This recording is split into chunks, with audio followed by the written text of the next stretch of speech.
Bu masalani yechishni boshlashdan oldin parallel toklarning o'zaro ta'sirlashuv qonuni haqida aytib o'tamiz. Agar ikkita to'g'ri o'tkazgich simdan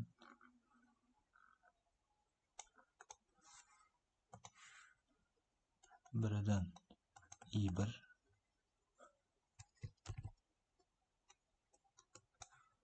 ikkinchisidan I2 tok oqayotgan bo'lsa va bu toklarning yo'nalishi bir xil yo'nalishda bo'lsa, bunday o'tkazgichlar bir-biriga tortiladi.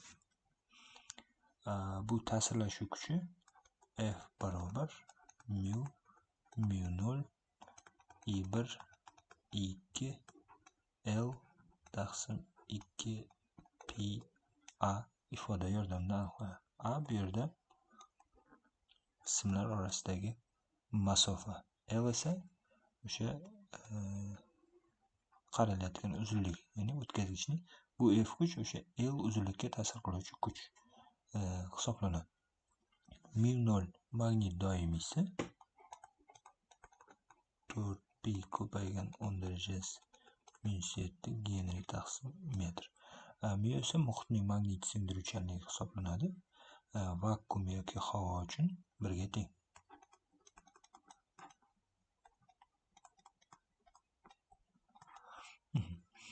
Bu chizmani ko'pincha masala yechishda quyidagicha ko'rinishda berish ancha qulay.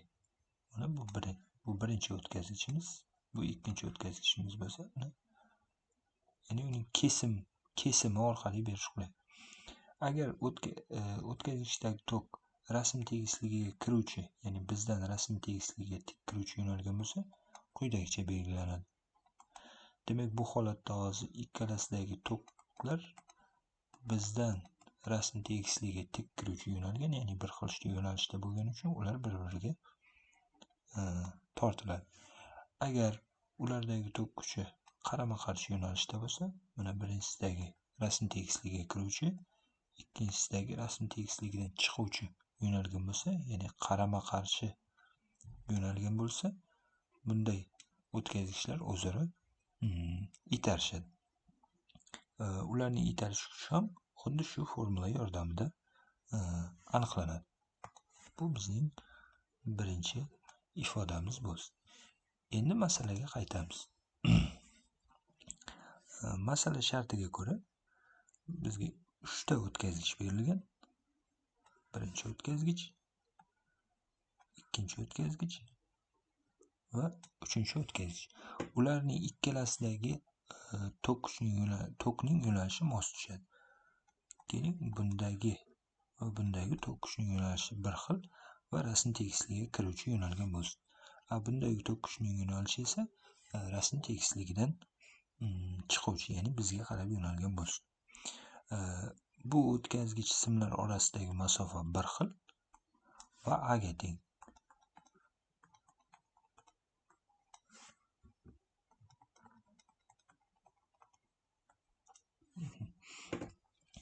Keling, bu birinchi o'tkazgichimiz bo'lsin, bu ikkinchi va bu uchinchi o'tkazgichimiz bo'lsin. Masala shartida o'sha har bir simga ta'sir qiluvchi kuch so'ralgan. Keling, birinchi o'tkazgichga ta'sir qiluvchi kuchni aniqlaymiz. Birinchi o'tkazgichga ikkinchi o'tkazgich tomonidan va uchinchi o'tkazgich tomonidan kuchlar ta'sir qiladi. Birinchi va ikkinchi o'tkazgichdagi tok kuchlari qarama-qarshi bo'lganligi uchun, ya'ni bu A holat, bu B holatimiz bo'lsa, ya'ni 1 va 2 o'tkazgichning holati bu holatga to'g'ri keladi va 1 va 2 o'tkazgichlar o'zaro itarishadi. Ularning ta'sirlashuv kuchi, ya'ni ikkinchi o'tkazgich tomonidan birinchi o'tkazgichga ta'sir qiluvchi kuch quyidagicha yo'nalgan bo'ladi. Birinchi o'tkazgich tomonidan ikkinchi o'tkazgichga ta'sir qiluvchi kuch esa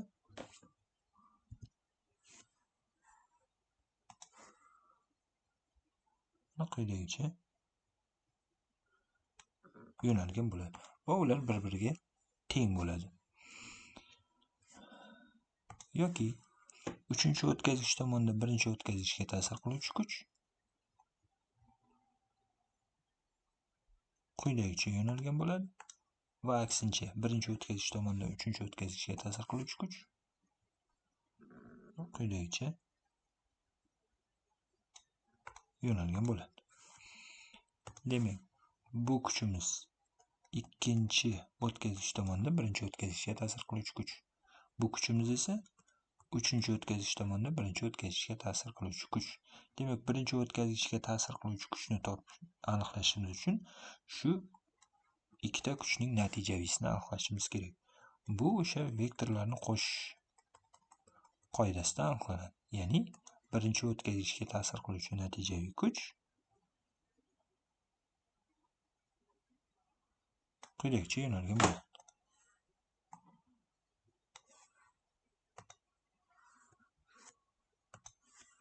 Demak, bu birinchi o'tkazgichga ta'sir qiluvchi kuch. Bu kuchning qiymati esa o'sha vektorlarni yig'ish yoki kosinuslar teoremasi deb ham nomlanadi. Quyidagi formula yordamida aniqlanadi.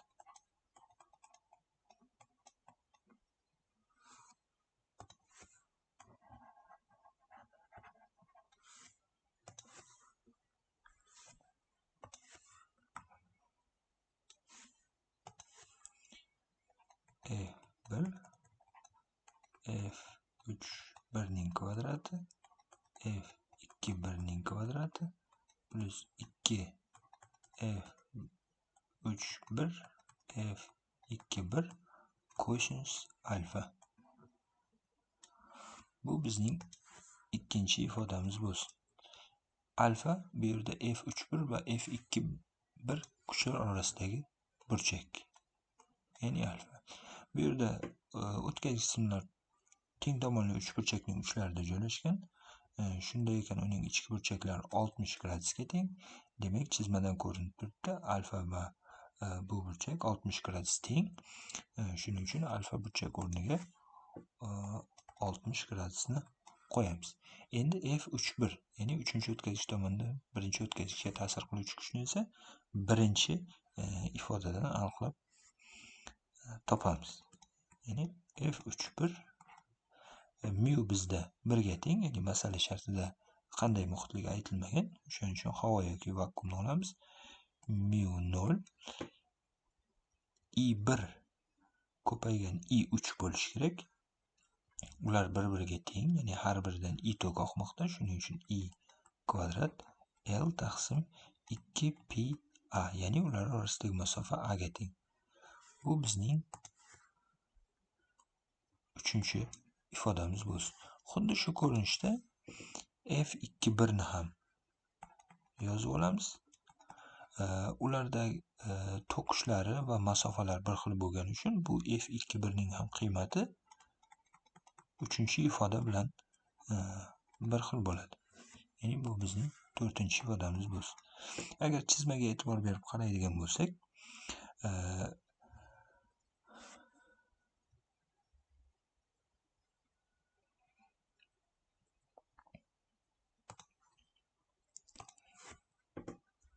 ikkinchi o'tkazgich tomonidan uchinchi o'tkazgichga ta'sir qiluvchi kuch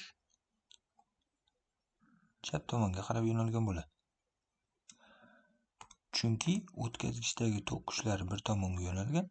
Agar bir tomonga yo'nalgan bo'lsa, bizning A holatimizga mos keladi, ya'ni ular bir-biriga tortiladi.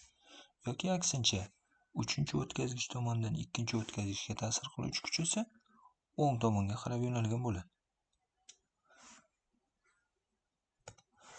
Demak, bu uchinchi o'tkazgich tomonidan ikkinchi o'tkazgichga, bu esa ikkinchi o'tkazgich tomonidan uchinchi o'tkazgichga, bu birinchi o'tkazgich tomonidan uchinchi o'tkazgichga, bu birinchi o'tkazgich tomonidan ikkinchi o'tkazgichga ta'sir qiluvchi kuch.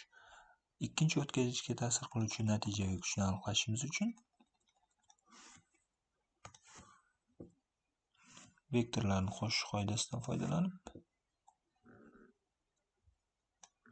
aniqlaymiz. Demak, bu yerda bu ikkinchi o'tkazgichga ta'sir qiluvchi kuch.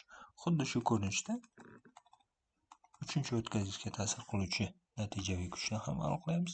u ham vektorlarni qo'shish qoidasidan aniqlanadi va bu tomonga qarab yo'nalgan bo'ladi.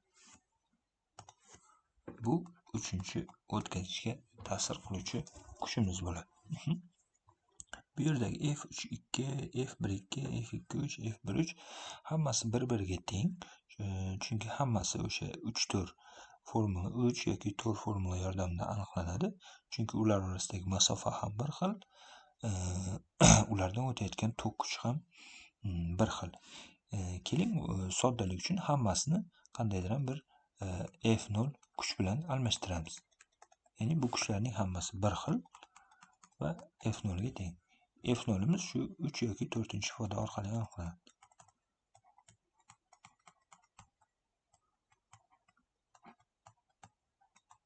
Ya'ni bu kuchlarning hammasi F0 ga teng.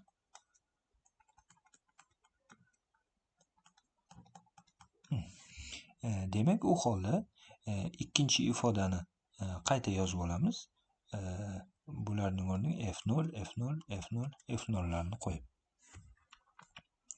F1imiz demak F0 kvadrat plus F0 kvadrat 2 F0 kvadrat kosinus 60 gradus bo'lishi kerak. Kosinus 60 gradusda 1 taqsim 2 ga teng. Demak, ifodani soddalashtirsak, F1 kuchimiz bo'ladi. Ilzosti 3 F0 ga teng. Yoki F0 o'rniga uchinchi ifodamizni olib kelib qo'ysak, F1 barobar ilzosti 3 mu 0 I kvadrat L taqsim 2 pi A ifoda yordamida aniqlanadi. Bu o'sha masala shartida so'ralayotgan kuch, ya'ni birinchi o'tkazgichga ta'sir qiluvchi kuch hisoblanadi.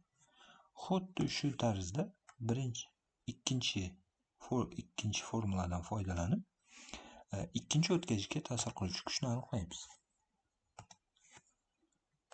F2 barobar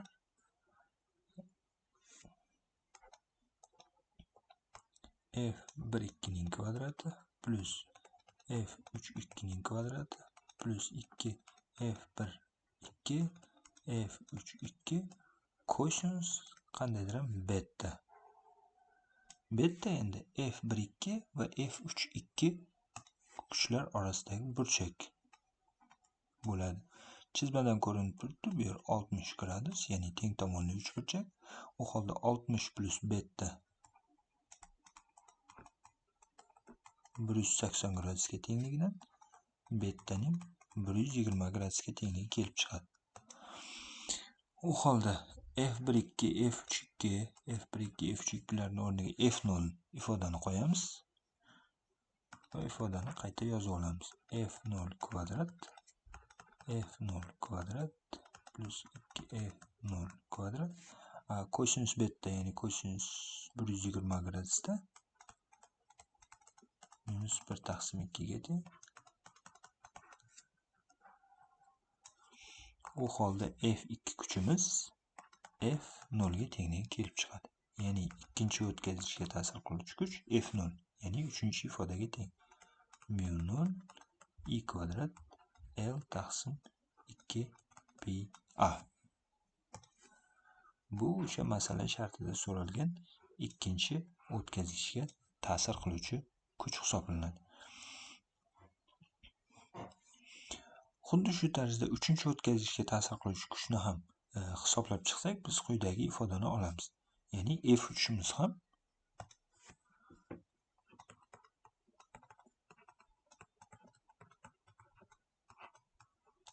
pi A ga teng bo'ladi. Bu uchinchi o'tkazgichga ta'sir qiluvchi kuch. Chunki F2 kuchga tengligining sababi